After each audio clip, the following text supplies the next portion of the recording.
Beach Week came late this year, but Christmas has come early with the confirmation of Brett Kavanaugh to the Supreme Court on Saturday afternoon. A joyous occasion all around with beer and boofing galore. We will examine what conservatives should learn from this wonderful turn of events. Then, socialist loony-tune Alexandria Ocasio-Cortez says nothing at all. The New York Times attacks white women. White woman Bette Midler calls herself the N-word. And Christopher Columbus discovers America. I'm Michael Knowles, and this is The Michael Knowles Show.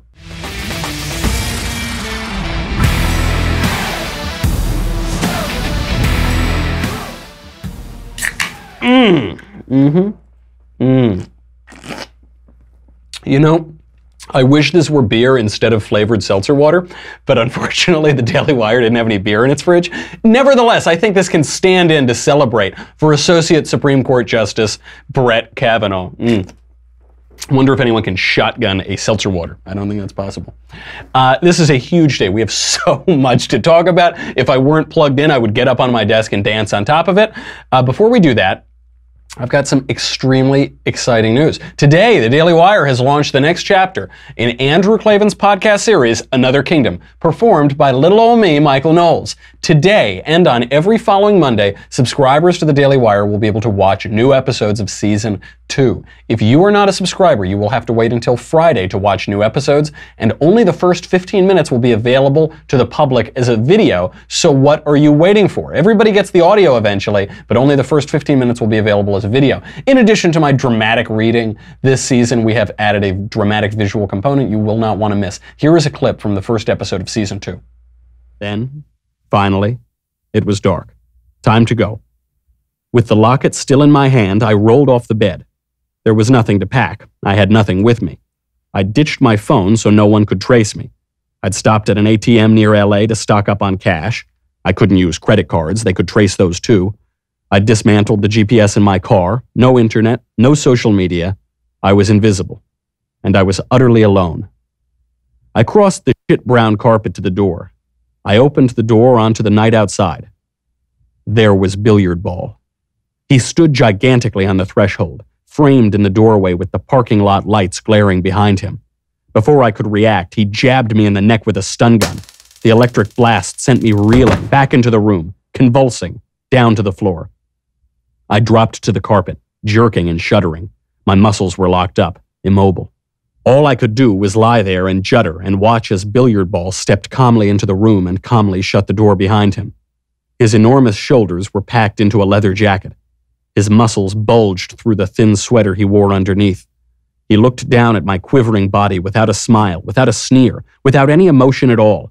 He hardly seemed interested in what he saw. He reached into his jacket and slid the little stun gun into his left inside pocket.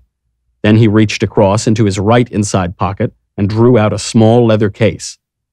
Terror exploded inside me as I watched him unzip the case and deftly remove a syringe. I made a horrible, helpless, gurgling noise in my throat as I battled to get control of my body. It was no use. My muscles had been severed from my will. I tell you, I have the easiest job in the whole thing because I just go there and read the story and do the voices.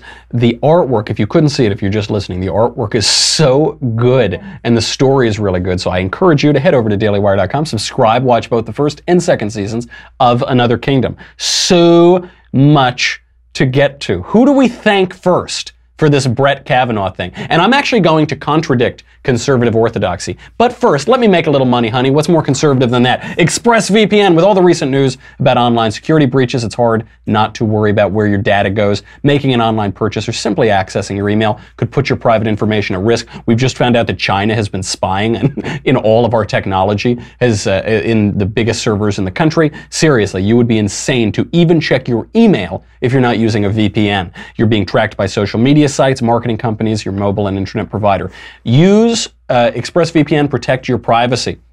It secures and anonymizes your internet browsing by encrypting your data and hiding your public IP address. Protect yourself with ExpressVPN. Costs less than $7 a month. Protect your online activity today. Find out how you can get 3 months free at expressvpn.com/Michael, M-I-C-H-A-E-L, EXPRESSVPN.com/Michael, M-I-C-H-A-E-L. That is 3 months free with a 1-year package. Visit expressvpn.com/Michael.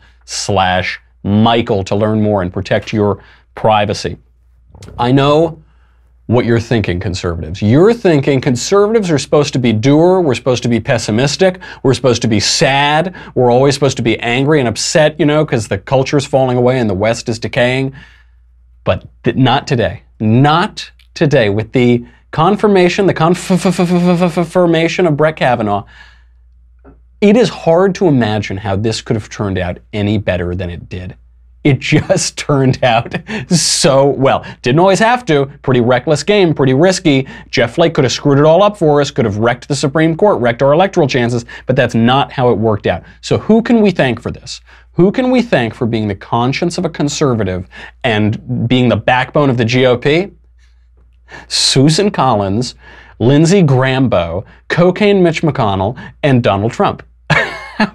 If you had told me 3 years ago that the conscience of a conservative would be, certainly Trump, who knew that Trump was going to be a Republican, Susan Collins, Lindsey Graham, Mitch McConnell, I would have laughed in your face, but they stood up. They were the backbone of the GOP. And actually the GOP's moral conscience here by saying, no, we're not going to let you destroy Brett Kavanaugh. We're not going to let you assassinate his character based on nothing, based on less than nothing, based on smears that have fallen apart time and time again. We're not going to let you do it. And Susan Collins articulated this beautifully in a speech that I hope the entire country was watching. Probably they won't, because she really came into the room and articulated what was so wrong with those proceedings. I found her testimony to be sincere, painful, and compelling. I believe that she is a survivor of a sexual assault. Nevertheless, the 4 witnesses she named could not corroborate any of the events of that evening gathering. I do not believe that the claims such as these need to be proved beyond a reasonable doubt. Nevertheless, fairness would dictate that the claims at least should meet a threshold of more likely than not. Duh. Yeah, of course. I mean, thank you for putting it that way. It's true. It's not a criminal proceeding, although the Democrats certainly were treating it as one. So sure, it doesn't need to be beyond a reasonable doubt, but at least more likely than not. At least the accusers should try to keep their stories straight for more than 5 minutes at a time, not get caught in a multitude of lies. Yeah, of course you shouldn't ruin a man's career with a decade of unquestioned integrity as a federal judge, before that staff secretary to the president, deputy independent counsel under the Starr investigation. The guy has an unimpeachable track record. You don't get to ruin that guy's life just 'cause you want to. So we have to thank Susan Collins. We also have to thank the Democrats who filibustered Neil Gorsuch, because this caused Cocaine Mitch to go nuclear on Neil Gorsuch. People forget this. They get a little confused on what the nuclear option means, where, you know, the nuclear option was first invoked by Harry Reid. He invoked it in 2013 because he wanted to ram through more of Barack Obama's judges at the lower level. So he said, nope, we no longer need a 60-vote majority to confirm judges. We're going to bring that down to a simple majority. As long as you get a simple majority, that's fine. We can confirm the judges. And for years, senators had talked about doing this, but they always backed away because they knew that when they're out of power, this is a very bad thing. But Harry Reid said, I don't care. I'm ramming Obama's judges through. That's fine. Cocaine Mitch, what are your thoughts on that? Once again, Senate Democrats are threatening to break the rules of the Senate, in order to change the rules of the Senate. And over what? Over what? Over a court that doesn't even have enough work to do? The majority leader promised, he promised, over and over again, that he wouldn't break the rules of the Senate in order to change them. If you want to play games, set yet another precedent that you'll no doubt come to regret. Say to my friends on the other side of the aisle, you'll regret this, and you may regret it a lot sooner than you think. You're gonna regret it, my little friends on the other side of the aisle. You're gonna regret it, my little friends, a lot sooner than you think. La sooner, ha, hoo-ha! That's Cocaine Mitch McConnell in 2013. Prophetic words, totally prophetic words, because then when it came up with Neil Gorsuch, don't forget, a lot of Democrats during this Kavanaugh circus have said, well, look, Kavanaugh's just a bad guy. Look, we weren't this bad about Neil Gorsuch. First of all, yes, you were. You tried to filibuster him. But second of all, the reason they didn't create a hullabaloo and accuse him of gang rape in the 80s is because Neil Gorsuch was replacing Scalia. He was replacing the originalist judge, so it didn't swing the balance of the court. Who knows, actually, if Gorsuch is as rock-ribbed as Scalia. Time will tell. So it didn't change the balance of the court. Now that you're replacing Anthony Kennedy, the swing vote, who sided with the left of the court on very important matters, like the gay marriage decision of Burgefell, for example, when you're replacing that guy, it's much different, because then you'll actually have a conservative majority, an originalist majority on the court. So they went after them. They go after Gorsuch. They filibuster Gorsuch. Mitch McConnell says, well, remember when I said that you were going to regret this sooner than you think? Now it's sooner than you think. So he did it. He went nuclear for Supreme Court nominees, and that's how we were able to get Judge Kavanaugh through. It's a great turn of events for us that actually didn't hinge on this nomination. It was on the last one. So that's great. We can thank the Democrats who filibustered too. We should also not forget, by the way, future Democratic presidential nominee, Michael Avenatti. The creepy porn lawyer. The creepy porn lawyer played an integral role in this because he exposed the Democrats' strategy of just finding random, unfalsifiable, unverifiable allegations from 50,000 years ago. He exposed it because he did it in his Avenatti way. Dianne Feinstein, Deborah Katz, they were a little more subtle when they dragged up Christine Ford, and at the 11th hour after the hearings were over, leaked her complaint to the Senate Judiciary Committee. They were a little more subtle. Christine Ford is a more subtle character. When it got to Julie Swetnick, Michael Avenatti's client, she's accusing him of being like a leather daddy, gang rapist, crime boss in the 80s. That one seems so ridiculous. The New York Times agrees. They wrote, quote, "The tide seemed to turn, oddly enough, when a third woman emerged with even more extreme allegations. Michael Avenatti, a brash and media-savvy California lawyer who has been careening from one Trump administration brushfire to another, produced a statement from a woman alleging that Judge Kavanaugh in high school attended parties where women were gang raped. The woman, Julie Swetnick, said she herself was gang raped at one such party, though not by the judge.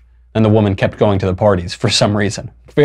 Not a very smart woman, apparently, if any of those allegations had even the whiff of truth to them, which obviously they do not. Alan Dershowitz agrees with this, famed liberal lawyer Alan Dershowitz. He tweeted this out. He said, Kavanaugh owes an enormous debt to Michael Avenatti, who may have turned the tide in his favor by diluting Ford's compelling accusation with an implausible story. Now, he uses that phrase, compelling allegation.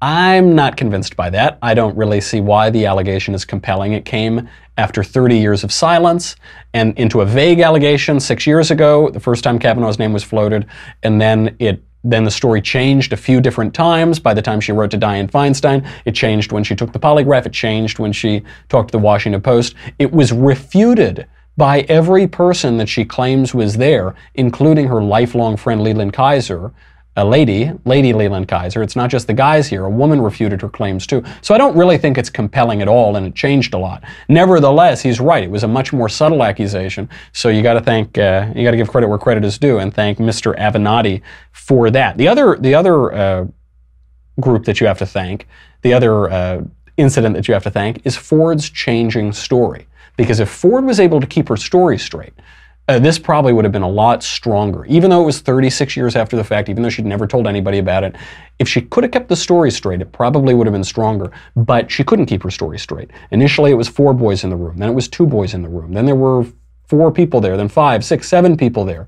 Then she named all the people. They refuted her. So then she said, okay, well, there was another person who I forget. She couldn't say who drove her there. She couldn't say who drove her home. And then she said she couldn't testify in Washington because she was afraid of flying. And she was afraid of flying because of confined spaces, the fear of confined spaces, stemming from this incident 36 years ago. Then it turns out she flies all over the place. Flies to French Polynesia, flies to Hawaii, flies to New Hampshire, flies all over. So that doesn't sound good. An ex-boyfriend of hers came out and said they used to fly in propeller planes in Hawaii, and she never expressed a fear of flying ever. So that part fell apart as well. Then she says the polygraph test was this long, long test. It took, she told her whole life story. She was so nervous about it. Then we find out she knows a lot about polygraph tests, and the polygraph she took was only 2 questions. And she volunteered to take it, and her team paid the polygraph examiner to give the test. That also didn't hold up very well. Then the one I think that finally cracked it was she said, I had a second door installed on my home when we renovated it because I was so afraid of confined spaces stemming from this 36-year-old allegation. And this came up during a 2012 marriage counseling session. Turns out she filed to get the second door in 2008, 4 years earlier, for a marriage counseling office for a room that she rented out to Google interns and to college students. Story just fell apart, which is why I disagree with Professor Dershowitz. I don't find it compelling at all. But if that story hadn't fallen apart, I think you'd still see the Democrats focusing on her. They wouldn't have started talking about Brett Kavanaugh, throwing ice at a New Haven bar. So the other thing that's a little weird about this now, and really diminishes Ford's credibility, is she said she's not going to pursue her charges any further. Initially she said Brett Kavanaugh not only groped her, but tried to rape her. And not only tried to rape her, but almost killed her. And now she says, no, now he's on the court, I don't care. That's a little strange, isn't it? And that can be, you can impeach a judge. Why doesn't she want to impeach the judge? Her lawyer, Deborah Katz, said that she did not want the judge impeached. That's a little strange, isn't it? I wonder why that is. The reason that she doesn't want the judge impeached is because now it's not politically advantageous. That's why. What's the advantage now to doing it? He got through, he managed to squeak through. She doesn't want any more spotlight on her changing story, so now it's over. And I think Democrats realize that it's killing them in the polls, so they think that they have to move on from this. I hope forever we can retire the word credible, for like at least the next 6 months or so. But what this really gets to, this was highlighted by a writer for the Colbert Show, Ariel Dumas, is they don't care whether Christine Ford's story is true. Which story would be true? I don't know. They don't care about some story from when he was at Yale and he allegedly whipped it out at a party that other people there refute. They don't care about Julie Swetnick, certainly. They don't care about any of that. What they wanted to do is ruin his life. And hand it to Ariel Dumas, the writer for the Colbert Show. She said, quote, "Whatever happens, I'm just glad we ruined Brett Kavanaugh's life." Because that's all they wanted to do. That's all they were after. They didn't like him. They didn't like him because it was an originalist. He's an originalist judge. He's going to change the balance of the court. They tried all these different tactics. They finally called him a rapist and a near killer and a this and a that, and at least they ruined his life. And that's what they were really after, to ruin this guy's life. For them, it reminds me of the Godfather, when they talk about killing and murder. This is the Michael Corleone theory of judicial confirmations. Mr. Corleone, what are your thoughts? It's not personal, Sonny. It's strictly business. It's not personal, Brett. It's not personal. That's my father, Brett. That's not me. Strictly business. In The Godfather Part 2, Hyman Roth, the Lee Strasberg, the Jewish gangster, is there. He said, "This is the business we've chosen." They treat it like business. And then the minute that the deal is over, they move on.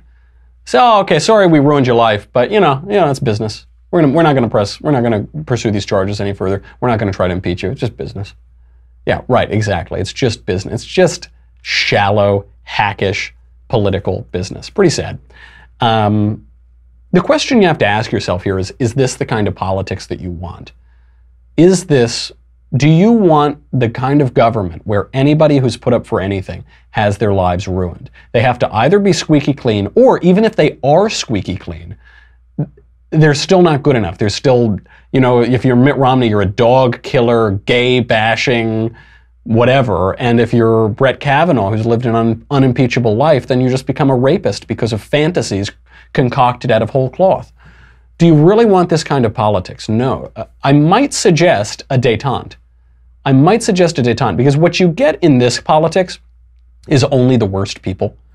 It's only people who feel no shame. This is why Bill Clinton was so successful in politics, is the Clintons are immune from shame. They cannot feel it. So they accused Bill Clinton of, having sexual affairs in the Oval Office. He says, I'm telling you, I did not have sexual relations with that woman.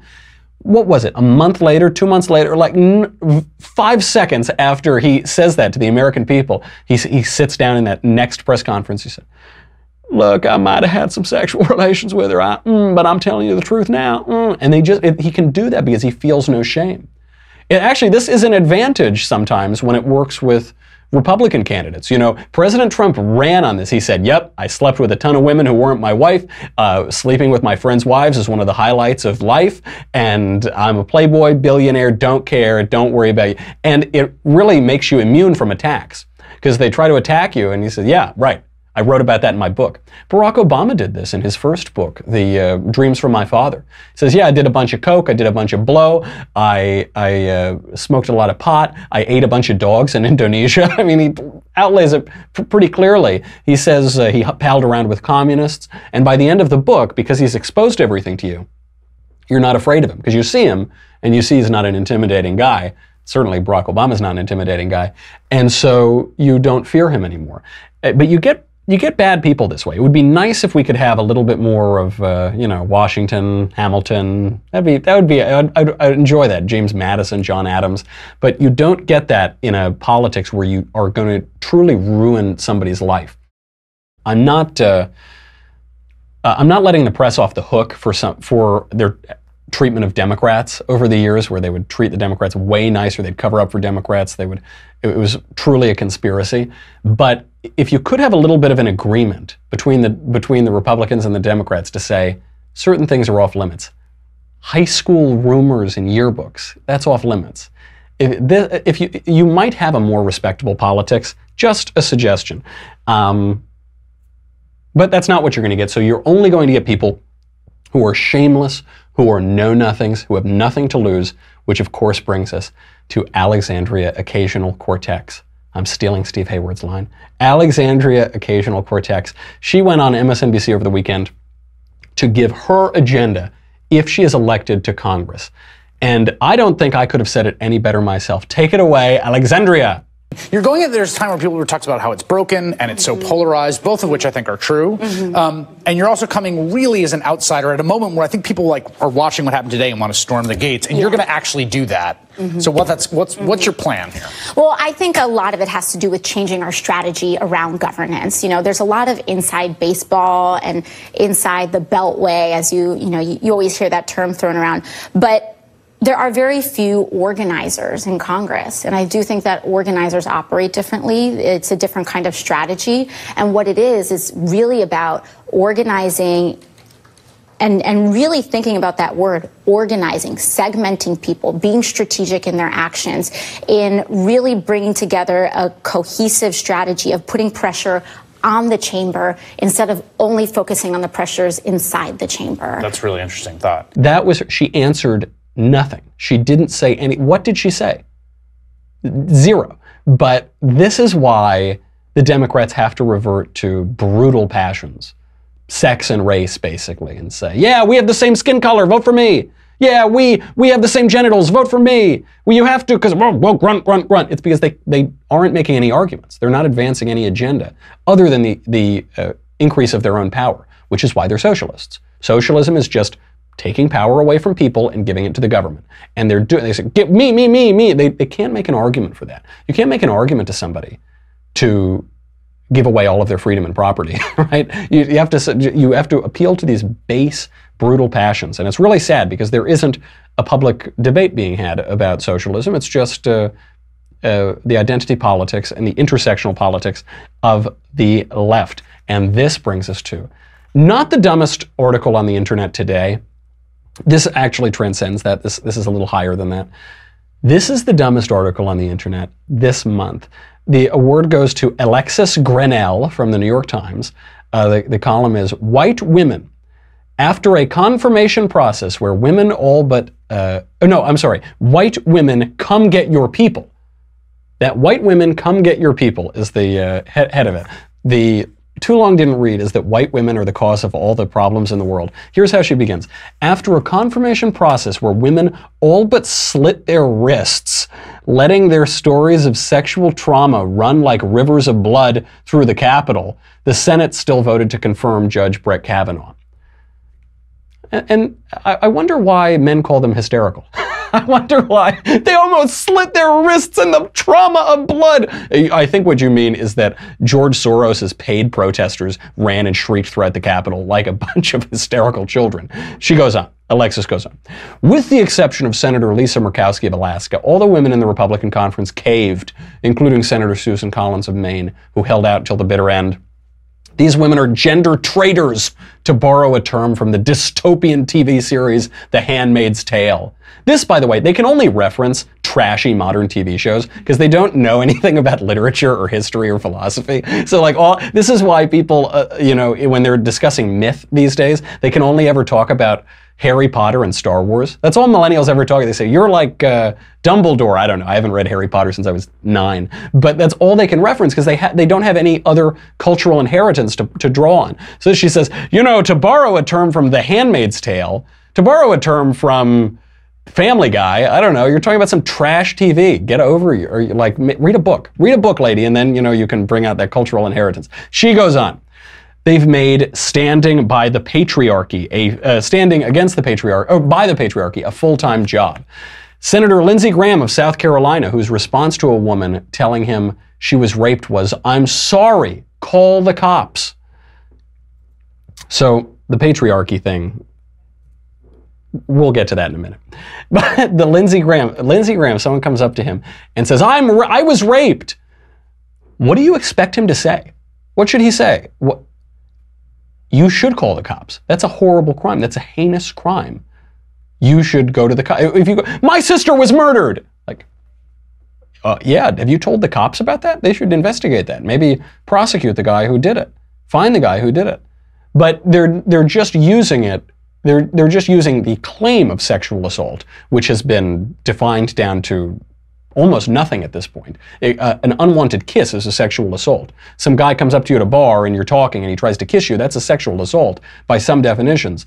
And they're just trying to use that, to weaponize that, to borrow the left's term, to tell Republicans to shut up and to keep originalists off the court.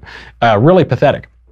The article concludes, recently, Ms. Conway even weaponized, I told you there's that word, her own alleged sexual assault in service of her boss by discouraging women from feeling empathy with Christine Blasey Ford or anger at Judge Kavanaugh. She's attacking Kellyanne Conway, advisor to the president, for doing exactly the same thing that the left has been doing.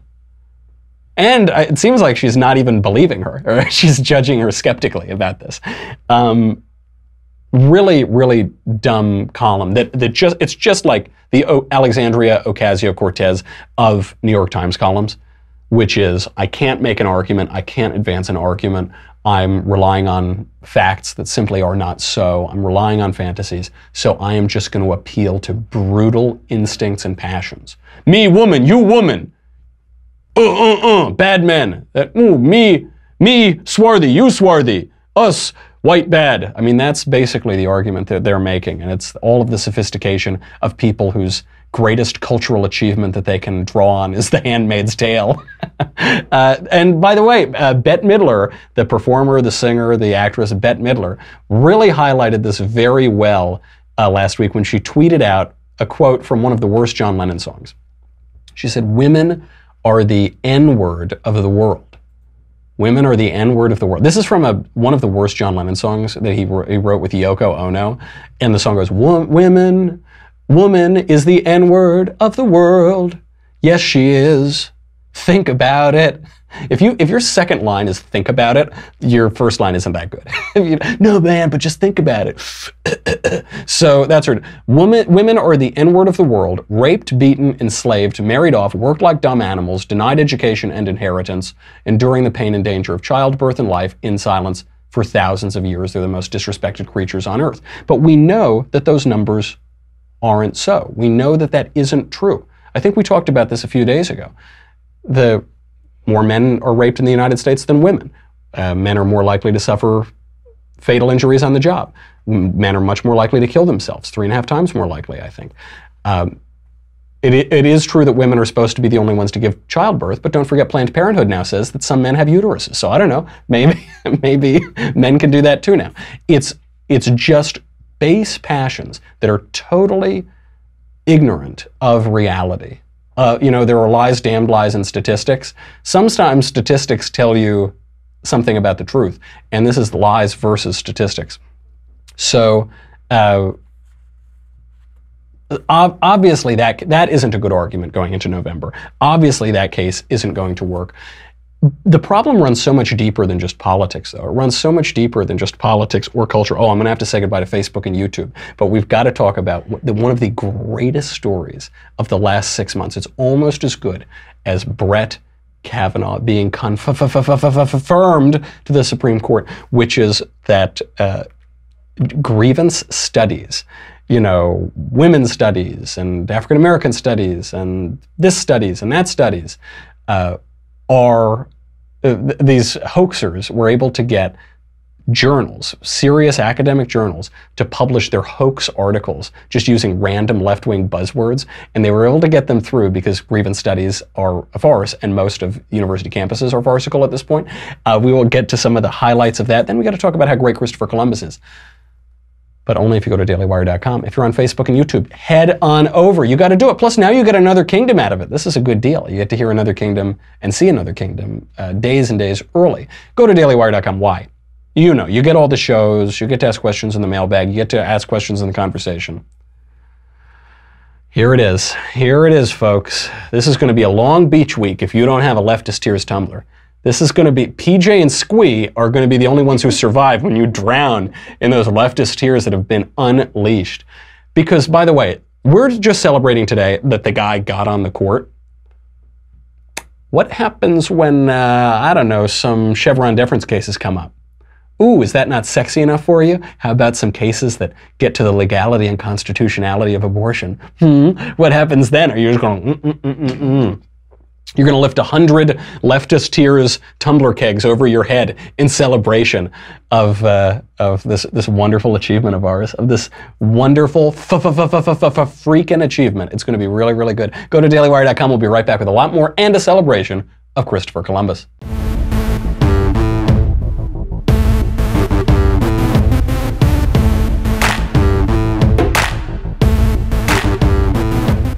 The grievance studies thing is so wonderful.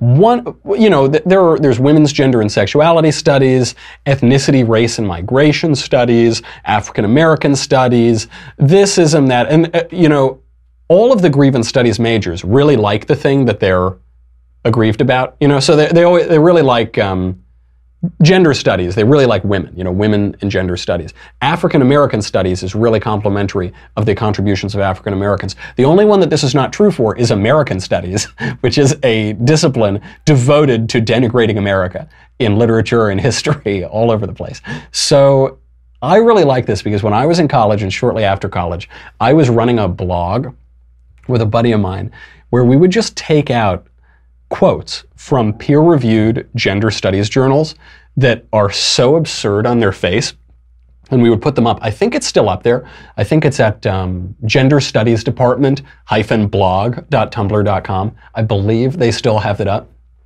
It was so, they would talk about things like vegetarian ecofeminisms and the role of the werewolf as queer pederast in Harry Potter. They had a book called Queering Elementary Education, which I think is a crime. I'm not sure. I haven't checked out the federal laws recently, but I think that's a crime. Or Queering the Non/Human, and it's just like total nonsense. So these guys, their names are Helen Pluckrose, James Lindsay, and Peter Bogosian, have contributed nonsense articles to grievance studies journals, and they've gotten them published. So one paper, which was published in the journal called Sex Roles, said that the author had conducted a 2-year study involving thematic analysis of table dialogue to uncover the mystery of why heterosexual men like to eat at Hooters. So just picture that image of what that 2-year study is. I think I've done that 2-year study, actually. I've probably done that study for about 15 years, and I'm still doing it. I'm really getting to the heart of why men like to eat at Hooters. Another one of these was from the Feminist Geography Journal.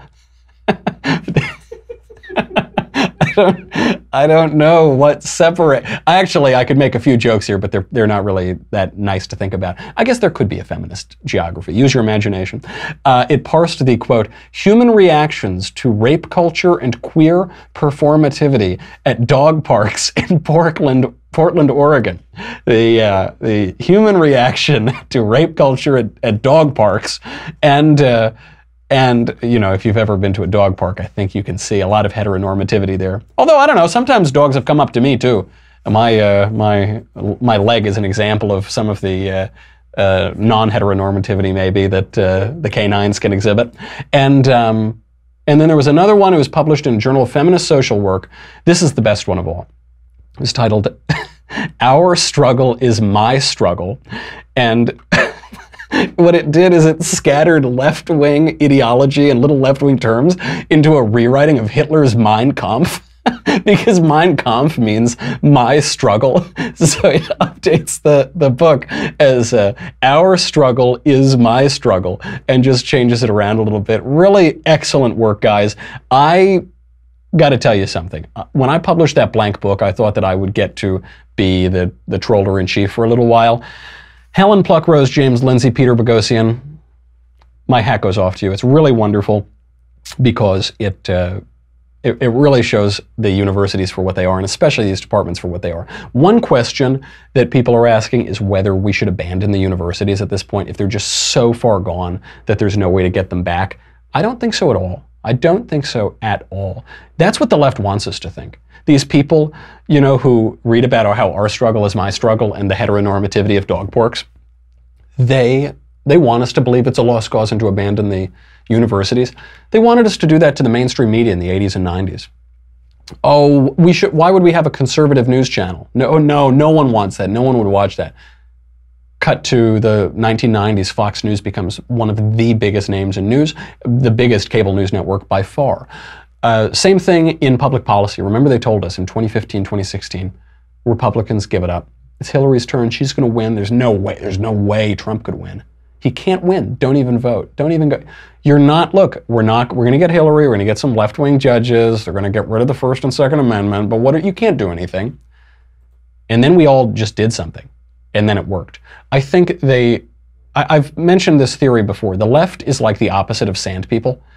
They don't hide their numbers. They exaggerate their numbers. It's like one person just hops left and right and makes it seem like there are a lot of them.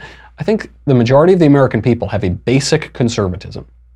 Lower C conservatism.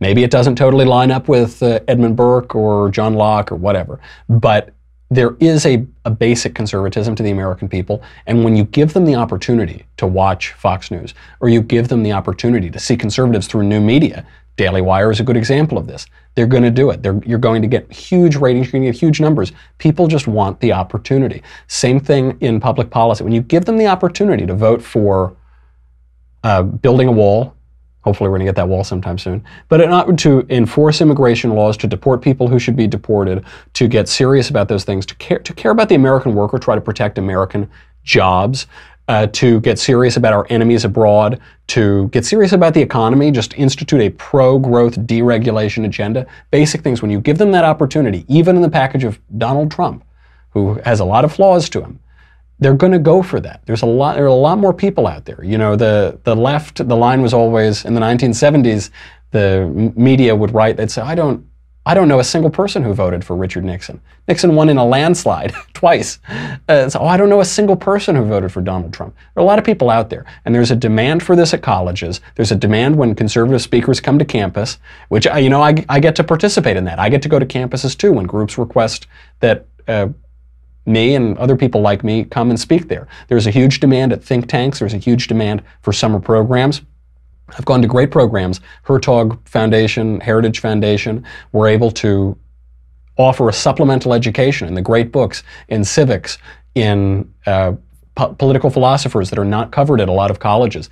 There's a demand for that. We just have to fight for that. And if the left isn't going to give our guys tenure, we got to fight back harder. We shouldn't cede them an inch, and we should continue to expand our own academic programs because they work and because there's a demand for them and because those supplemental academic groups lead to great changes down the road. This Kavanaugh moment is the perfect example of this because 40 years ago, the Federalist Society didn't exist. The idea of originalist judges, textualist judges, judges who actually read the Constitution, not just constitutional law, but the Constitution, what it meant publicly at the time that it was ratified. That was a radical, novel idea. Now you've got the Federalist Society giving a list of 24 judges, and we're just knocking them down. Appellate judges, we've got 2 Supreme Court judges now from that list.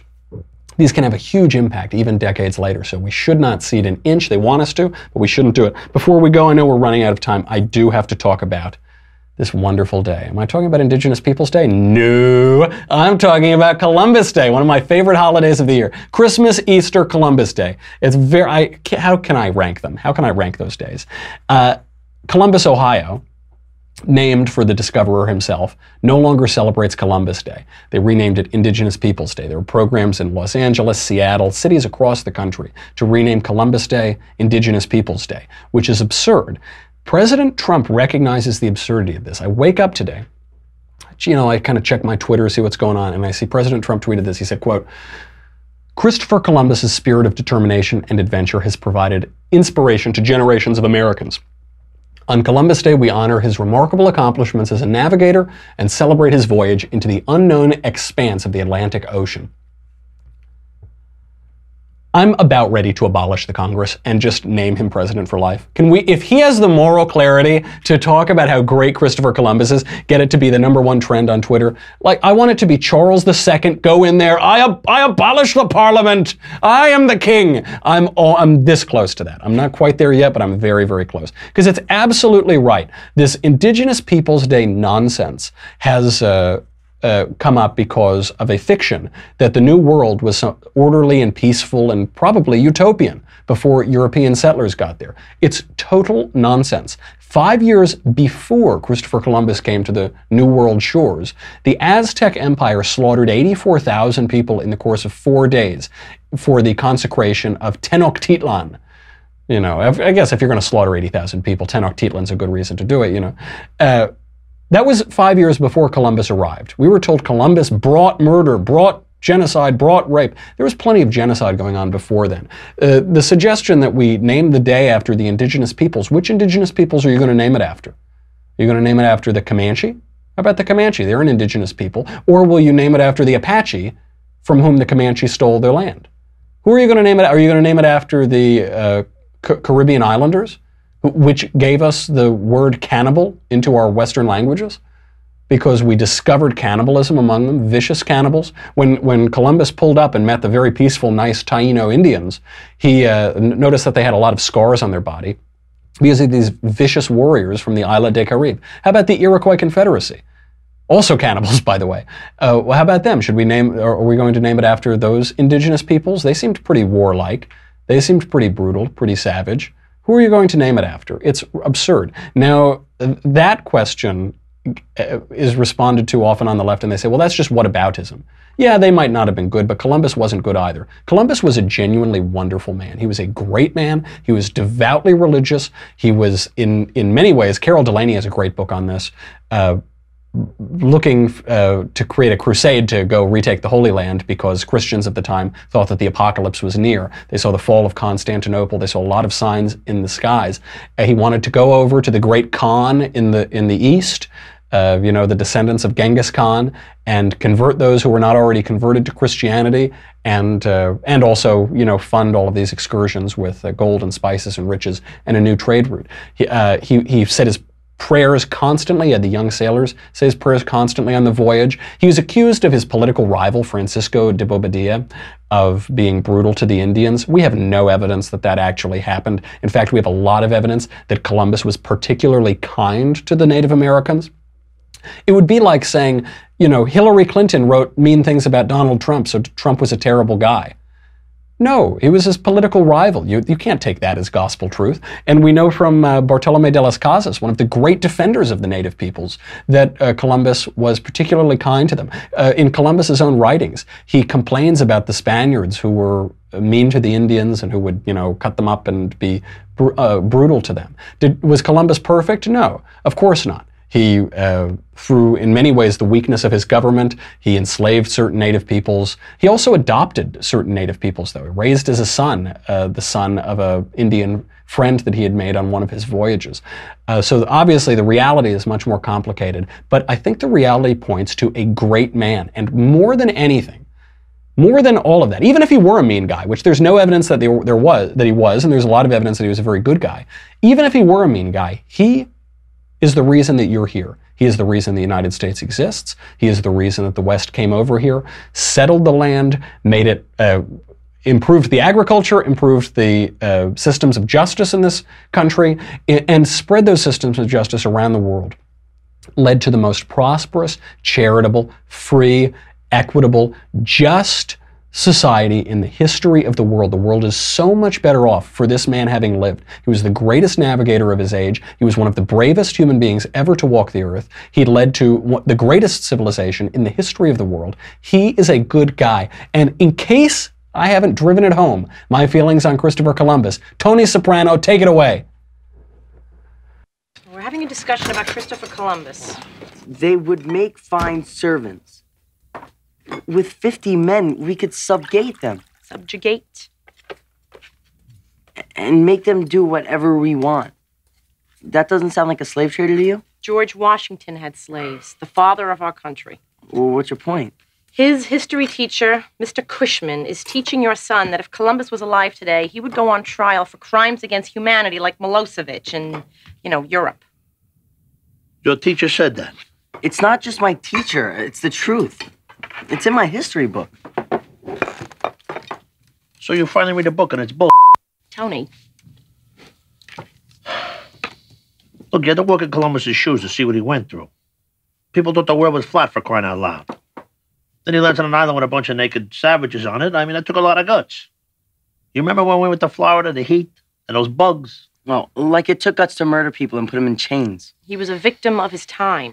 Who cares? It's what he did. He discovered America is what he did. He was a brave Italian explorer. And in this house, Christopher Columbus is a hero. End of story. On this show, Christopher Columbus is a hero. End of story. Absolutely right. Crack the beers for Brett. Guzzle down your leftist tears. I will see you all tomorrow. In the meantime, I'm Michael Knowles. This is The Michael Knowles Show.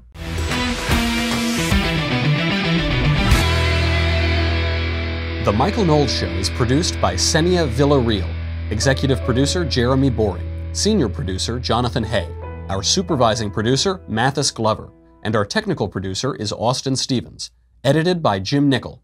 Audio is mixed by Mike Coromina. Hair and makeup is by Jesua Olvera. The Michael Knowles Show is a Daily Wire Forward Publishing production. Copyright Forward Publishing 2018.